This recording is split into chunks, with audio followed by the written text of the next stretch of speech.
protect the animals, and we have a lot more animals now than we did then. I'm going to tell you one other story that encouraged me to go ahead, and it not only encouraged me but other people who work here to change Hacienda Baru from a cattle ranch into a nature reserve.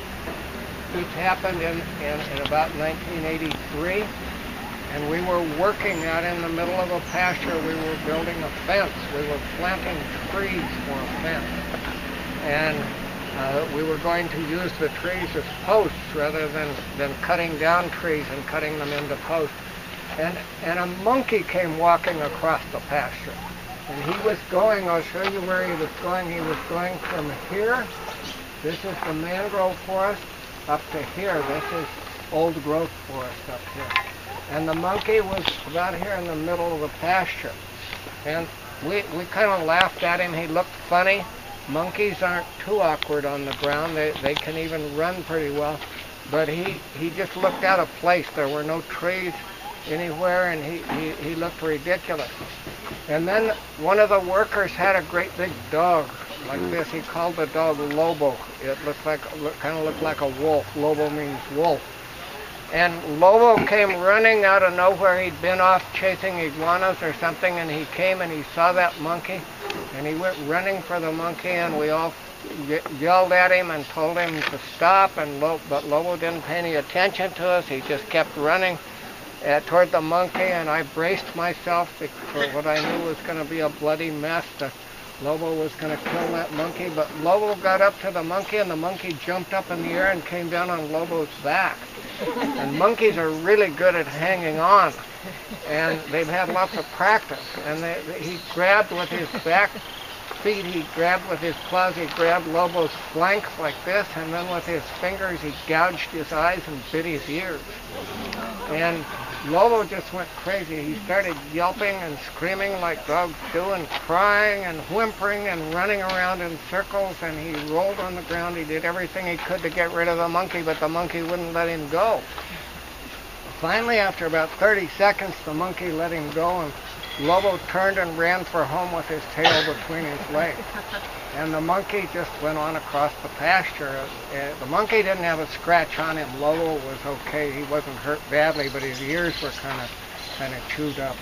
But other than that, he was okay. And he never hunted again. He learned a real lesson from that experience. But it got us to thinking about that we needed a way for the animals to get around. And so we let a strip of land go back right here, and later one right here. You'll go through this one when you guys take them through the corridor right here, just across the bridge. Be sure and point out that that's a biological corridor. That's how animals can get back and forth. And that was the beginning of our restoration of forests. Over the years, we've all worked. We started doing tours. The tours, people come here to see birds and animals. We do 3 bird watching tours. We do the tour we're going to do today. We do an overnight tour where you go up into the jungle and camp overnight. We do a pre-Columbian tour where you go up to some cemeteries, some pre-Columbian cemeteries, and some petroglyphs. And we do a couple of other hiking tours and a shorter nocturnal tour. So, and we do another type of canopy tour that we won't be doing today. So we have a lot of things for people to do at Hacienda Baru.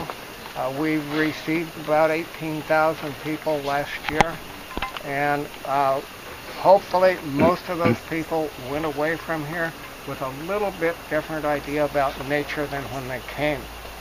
What we hope is for you to learn today, to learn something about the rainforest, and hopefully become a little more fascinated with the rainforest. It is really a very fascinating place.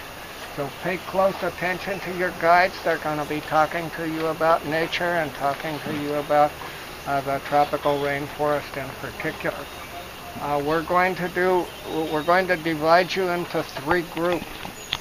And one group is going to go with Christian, and you'll be the first group. And you'll go right over here to the tour center. They'll get you ready. They'll get your harness on you and all the equipment that you need.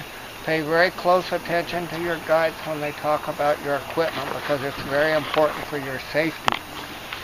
While they're doing that, the second group is going to go with Ullman to the butterfly garden. And Ullman will explain to you about the butterflies, their life cycle, and it's very interesting.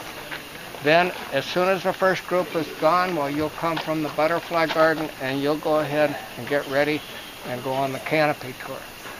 The third group is going to go with Ronald.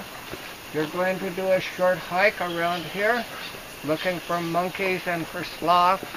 And Ronald will explain to you about cacao. He's raised a lot of cacao in his life, and he'll explain all that to you. And then by the time you get back, the first two groups will have left, and we'll get you ready, and you'll go on the canopy tour. So that's the way we're going to do it. Are there any questions about anything about Hacienda Peru or about the tour? Yes? Highest chance to see an ocelot? Could you talk a little louder, please? Oh, where's the highest chance that we can see an ocelot? There's almost zero possibility. What about on the night tours? Is it more likely to see them on the night tours? We very seldom see them. We get them on trail cameras.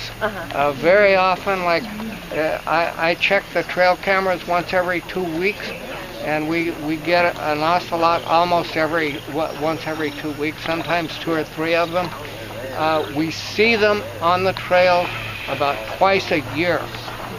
So far this year, one guest has seen an ocelot on this trail right over here already in the month of January. And they actually got a little bit of video of it. So maybe we'll see more than 2 this year, but your chances of seeing one today are not very good. The ocelots are there, but they're just not very visible. They're very secretive animals, and they don't make themselves seen very often.